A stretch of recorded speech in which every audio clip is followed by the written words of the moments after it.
આખું વર્ષ તે ધજાનું પૂજન કરીએ છીએ।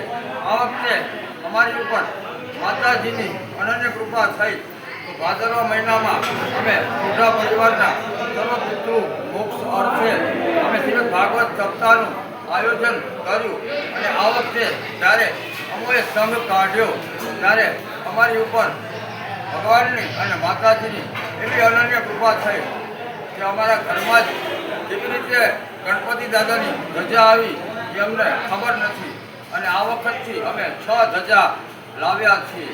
એટલે કહેવાય ને પ્રથમ તો ગણપતિજી જ હોય, ગણપતિની ધજા અમે લાવતા નથી તો ભગવાને અમારા ઘરે ગણપતિ દાદાની ધજા મૂકી। આ માતાજીની અનન્ય કૃપા છે। બહુચરા માતની જય, ખોડિયાર માતની જય, કુલદેવી માતની જય। ઓમ નમઃ પાર્વતી